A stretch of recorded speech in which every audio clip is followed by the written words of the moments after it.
Alors, je te propose de passer à une autre question.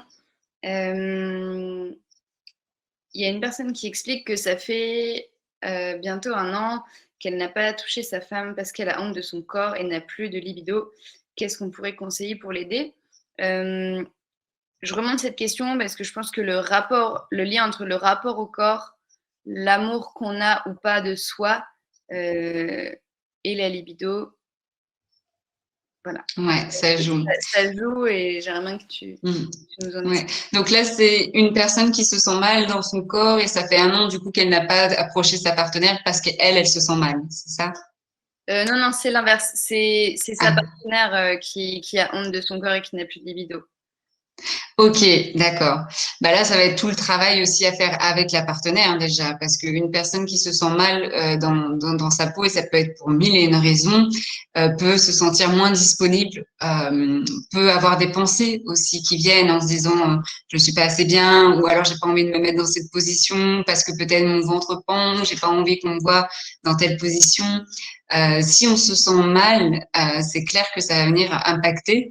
On a moins d'envie parce que déjà on se trouve moins belle, moins sexy, et donc on projette ça aussi sur l'autre en se disant bah, peut-être que l'autre me trouve aussi moins belle, moins sexy.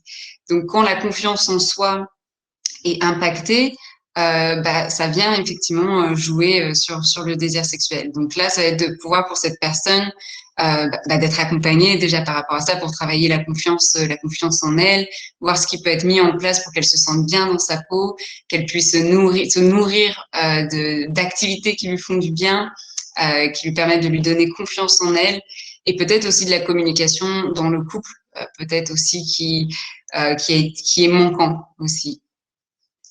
Est-ce que dans ce cas, tu conseillerais plus quelque chose comme une thérapie de couple ou plutôt celle qui ne se sent pas bien, plutôt de voir par exemple une sexothérapeute pour discuter de ces questions?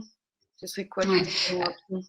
Les deux, en fait. D'abord, premièrement, ça va être donc oui une sexologue, sexothérapeute pour travailler la confiance en soi, pour pouvoir aussi décortiquer tiens ce qui se passe pour elle, mais aussi en parallèle ou à la suite de ça, une sexologue ou thérapeute de couple qui pourra accompagner justement le couple pour remettre un petit peu de la communication, parce que j'imagine sur ces 1 an d'absence de libido, le couple s'est peut-être distancé et il y a peut-être eu des frustrations ou des choses non dites on a besoin juste de déposer ça auprès d'une tierce personne pour un peu faire table rase et recommencer sur des bonnes bases.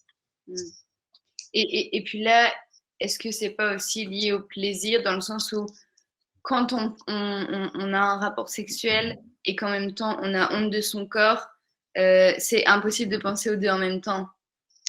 C'est pas une expérience plaisante du coup. On associe ça à justement, on n'est pas dans le moment présent, on est plutôt concentré sur soi, mais on est concentré sur soi de manière négative. On n'est pas concentré sur un plaisir, on est concentré sur justement éviter, ça se trouve, éviter tout contact, ou même voilà, même se dire je ne me permets pas d'avoir du plaisir.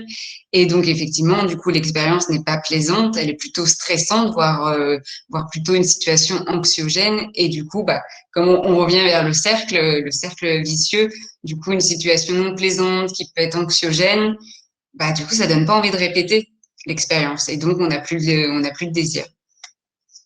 Ok.